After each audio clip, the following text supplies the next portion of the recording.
মাহফিল কমিটি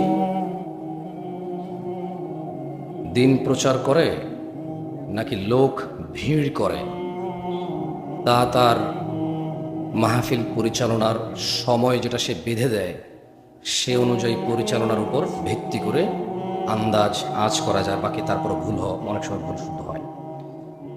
আমার স্পষ্ট মনে আছে যখন আমি এখানে 6টার পরে এসে পৌঁছেছি, এখান থেকে সাউন্ড গিয়েছিল 10টা 50-এ আজকের মাহফিল শেষ হবে। আপনারা কি শুনেছিলেন? কেউ কারা কারা শুনেছিলেন হাত তোলেন। রাত 10টা 50-এ এই মাহফিল শেষ হবে আপনারা কারা কারা জানতেন? ঠিক আছে, এখন রাত 10টা 41 বাজে। আমার গলার শব্দ শুনে হয়তো আপনারা অনেকে আন্দাজ করতে পারতেছেন আমার একটু শারীরিক অসুস্থ, মানে সর্দি কাশি চলছে। তো মানে আমার আজকের এই অধিবেশনের প্রথম আলোচক মাহমুদ বিন কাসিম হাফিজাহুল্লাহ, উনি সলাত নিয়ে আলোচনা করেছে, সলাত ত্যাগের বিষয় নিয়ে কথা বলেছে, সলাতের গুরুত্ব নিয়ে কথা বলেছে। আর এরপরে আমার একটু আগের যিনি আলোচনা করেছিলেন তিনি কথা বলেছেন জান্নাত জাহান্নাম নিয়ে এবং কিছু প্রশ্ন উত্তর করেছেন। আর আপনাদের প্রধান অতিথি যিনি, উনিও কথা বলেছেন, বেশ কিছু ধর্মীয় হারাম এবং হালাল নিয়ে কথা বলেছেন। এই সবগুলোই তো ইসলাম না? একদিনে কত ইসলাম শোনার পরে আপনারা ভালো হবেন বলে মনে করেন? ওই দুইজনের আলোচনা যদি যথেষ্ট না হয়, আজকে আমার আলোচনা যথেষ্ট নয়, আমার এখন নেমে যাওয়া উচিত। আর যদি বলেন যে না, দুইজনের আলোচনায় অনেক উপকৃত হয়েছেন, তাহলে আমি আর 8 মিনিট কথা বলবো। শরীরের অবস্থা একটু ভালো না, আশা করি ওই 8 মিনিটও আপনাদের কাজে আসবে ইনশাআল্লাহ। কারণ মাহফিল কমিটি তার কথা ঠিক না রাখলেও অ্যাজ এ দাঈ ইলাল্লাহ আমরা ওয়াদা সংরক্ষণ করার চেষ্টা করার সর্বোচ্চ চেষ্টা করা উচিত নাকি উচিত না? আপনি বলেন, একটা সমাজ রাত 1টা পর্যন্ত মাহফিল করতো, সেটা এখন 10টা 11টায় নামছে।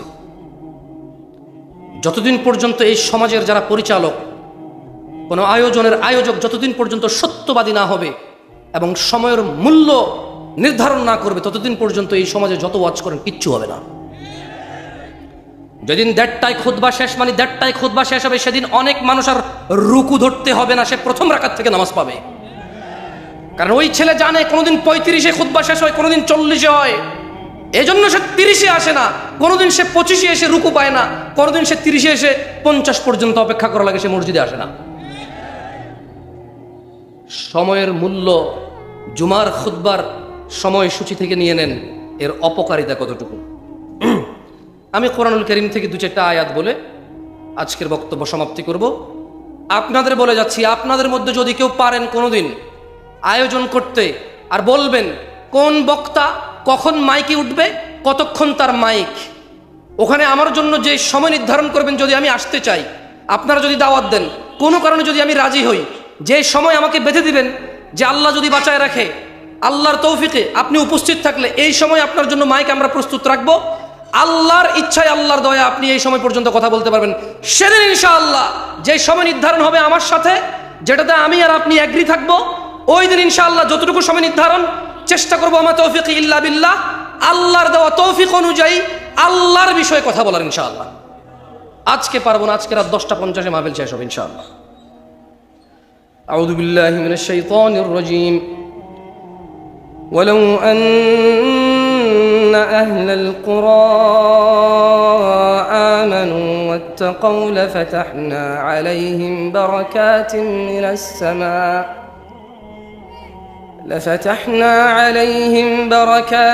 من السماء والأرض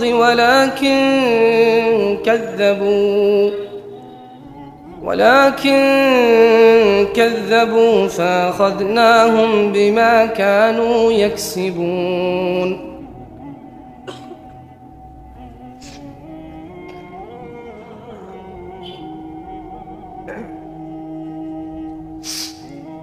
জনপদগুলার লোকেরা যদি ঈমান আনত, মানে এলাকায় বসবাসকারী লোকরা যদি ঈমান আনত এবং আল্লাহর ভয় ভীতি অবলম্বন করত, মানে যে সিগারেট খায় প্রকাশ্যে মানুষ দেখছে এটা অন্যায়, ও যদি এটাকে ভয় পাইত, যে আমার এই অন্যায় সাক্ষী মানুষ হচ্ছে।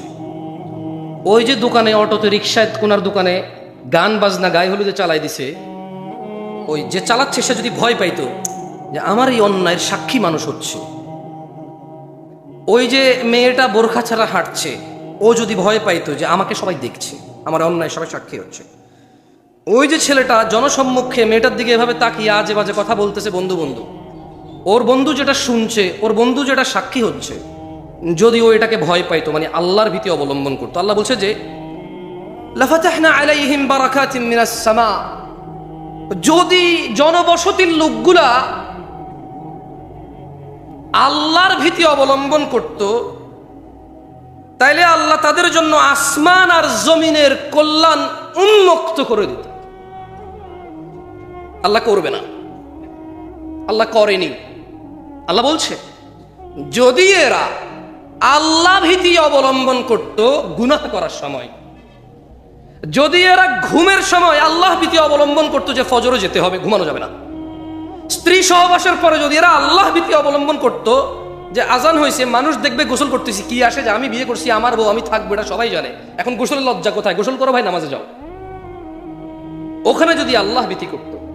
এই যে লোকটা দাড়ি কাটছে, এ দোকান ভর্তি লোক, এই আল্লাহ রাসূলের সুন্নাতটা কেটে ফেলতেছে, সবাই সাক্ষী, হাজার হাজার মানুষের সামনে চলাফেরা করে, ও যদি ওখানে আল্লাহ ভীতি করতো যে দাড়িটা কাটতেছি গুনার কাজ, সবাই সামনে, সবাই সাক্ষী, আবার আমি এটা কেটে ফেলতেছি, আল্লাহ ভীতি যদি অবলম্বন করত, আল্লাহ বলছেন যে লাফাতাহনা আলাইহিম, এই লোকগুলা যদি অপরাধের সময় আল্লাহকে ভয় করত, এই লোকগুলা যদি নেকি করত আল্লাহর ভয়ে, আমি জমিন আর আসমানে যে বরকত রেখেছি, কল্যাণ রেখেছি, খুলে দিতাম, সব উন্মুক্ত করে দিতাম।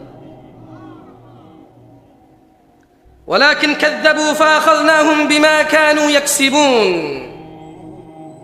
কিন্তু তারা, মানে আমরা সত্যকে প্রত্যাখ্যান করলাম। আল্লাহ এটাই বলছে, আল্লাহ বলছে কাজেই তাদের কৃতকর্মের জন্য তাদেরকে আমি পাকড়াও করলাম। তাদের সরকার তাদের মেরে নিউজে কম বলে, তাদের সরকার তাদেরকে মেরে বলে যে রং মাখায় শুয়ে আছে, তাদের অভিভাবক তাদের নিরাপত্তা নিশ্চিত যে করবে দুনিয়াতে আল্লাহর তৌফিকে, সে বলছে যে এরা রং মেখে শুয়ে আছে, অথচ ওই মারলো ওদেরকে। কারণ কি? কারণ এরা আল্লাহ ভীতি অবলম্বন করেনি। আল্লাহ বলছে যদি এরা আল্লাহ ভীতি অবলম্বন করত, যদি এরা আল্লাহ ভীতি অবলম্বন করত, আল্লাহ তাদের জন্য জমিন আসমানের বরকত খুলতো, কল্যাণ খুলতো। আর তারা কি করলো? তারা আল্লাহ ভীতিকে প্রত্যাখ্যান করলো, তাই আল্লাহ ওদেরকে পাকড়াও করলেন। আজকে যারা শেভকারী আছো, বেনামাজি আছো, প্রেমিক আছো, জানাকারী, মদখোর, নেশাগ্রস্ত, গান বাজনায়, উদাসীনতায় মত্ত আছো, তোমাদের বলি, তোমরা যদি, তুমি যদি আল্লাহ ভীতি অবলম্বন করো, আপনি যদি করেন আল্লাহ ভীতি অবলম্বন, আল্লাহ সবার জন্য না করলেও শুধু আপনার জন্য, আপনি যে আল্লাহ ভীতি করবেন, আল্লাহ আপনার জন্য আল্লাহ ভীতি থাকলে আসমান আর জমিনের বরকত খুলে দেবে, যেখানে যাবেন শুধু কল্যাণ। এটাকে আমাদের আঞ্চলিকতা বলে মাড়ি ধরলে হুনা হয়ে যায়। কি বলে এটা রে? আবার আরেকজনের কিতা কয়, এত হুনা ধরলে রাং হয়ে যায়, রাং। শুদ্ধ ভাষা কি আমি জানি না, এটা আমার আম্মা, চাচি, জেঠিদেরকে বলতে শুনছি যে হাতের কিচ্ছু তো হাতে মাড়ি ধরলে হুনা হয়ে যায়, মানে যেদিকে যায় শুধু অবাগা দুর্বাগা। কারা কারা আসমান জমিনের কল্যাণ পেতে চাও? তাকবীর। তাহলে কি করা লাগবে? আল্লাহ ভীতি। কি করা লাগবে? প্রকাশ্যে অপরাধ করবা, প্রকাশ্যে অপরাধ করিও না। তোমার যে যে অপরাধগুলি আছে তা থেকে মুক্ত থাকো, সাক্ষী বানায় না এগুলার। আল্লাহ তাআলা আমাদেরকে বরকত দিক। আজকে উপস্থিত যারা হয়েছেন, আয়োজক আপনাদের ধোঁকা দিয়েছে। সে বলেছে 10:30 পর্যন্ত মাহফিল চলবে, সে